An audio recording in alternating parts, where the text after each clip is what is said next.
Class हम करेंगे आपका एसएससी का सेकंड चैप्टर कौन सा था, एविडेंसेस इन हिस्ट्री। और हम कर रहे थे लिटरेरी सोर्सेज के बारे में। लिटरेरी सोर्सेज क्या होते हैं? रिकॉर्ड्स होते हैं इंफॉर्मेशन के, जो हमारे पूर्वज के बारे में बताते हैं। उनमें से बहुत सारे रिकॉर्ड्स को डीकोड कर लिया गया, बट कुछ अभी भी डिफ़िकल्ट है उनको डीकोड करना, ताकि उनसे जो भी इंफॉर्मेशन उन्होंने छुपाई उन्हें हम कैरी कर सकें। तो हम इन रिकॉर्ड्स के बारे में पढ़ेंगे सबसे पहले, ठीक है।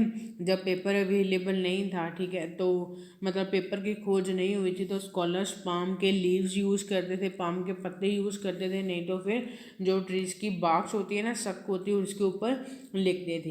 और बहुत सारे वो वाले रिकॉर्ड जो पुराने हैं वो डिस्ट्रॉय हो चुके हैं, ख़राब हो चुके हैं, बट ओनली फ्यू, बस उनमें से थोड़े बहुत बचे हैं। और जो हाथ से लिखते हैं रिकॉर्ड है उनको आप क्या बोलते हो? मैन्यूस्क्रिप्ट्स बोलते हो। मैनी अ टाइम, बहुत समय पहले जो रूलर्स थे, राजा थे, या तो वो खुद अपनी लाइफ के बारे में लिखते थे, अपने रीजन के बारे में, राज्य के बारे में लिखते थे, या फिर उनकी जो सभा होती थी, ठीक है, जो उनका राज दरबार होता था, उसमें कोई पर्सन ऐसा होता था जो राजा के बारे में, उसके रूल के बारे में लिखता था, और उसी को आज हम क्या करते हैं? रीड करते हैं। जैसे आप एग्जांपल के तौर पे ले लो बाबरनामा। बाबरनामा वो बाबर खुद उसने लिखा था, ठीक है। एक मुग़ल साम्राज्य का बादशाह था बाबर, उसने खुद लिखा था अपनी जीवनी के बारे में। और वो बोलते, कोई आप और भी एग्जांपल ले सकते, जैसे अबुल फाजल, उसने अकबरनामा लिखा था, उसने अकबर के बारे में लिखा था, ठीक है। जब जो अकबर था उस समय कोई राजा था, और उसके समय में अबुल फाजल ने लिखा।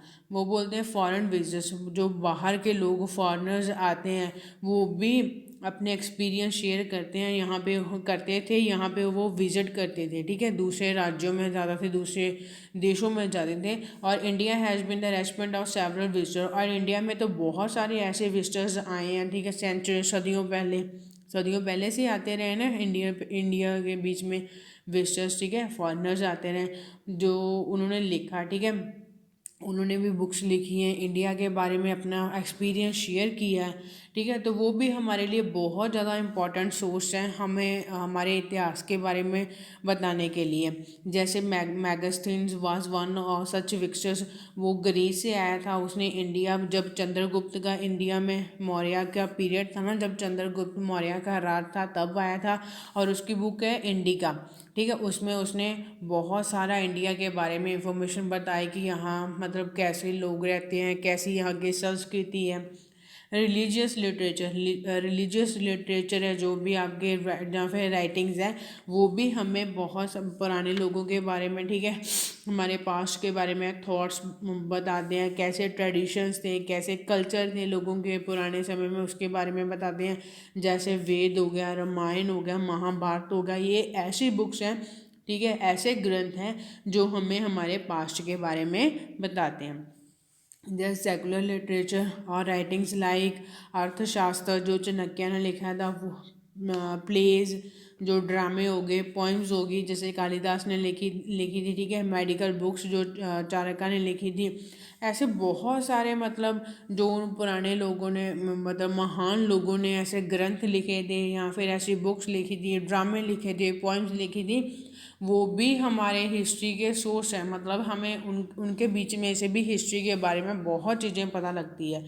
इन ancient time tablets of stone, मतलब कि जो स्टोन, पत्थरों की और मेटल्स की छोटी छोटी गोलियां बनाई जाती थी, और उनको राइटिंग पर्पस के लिए यूज़ किया जाता था, ताकि वो एंशिएंट पिलर्स के ऊपर लिख सके, ठीक है, स्टोन्स के ऊपर उनके थ्रू लिखा जाता था।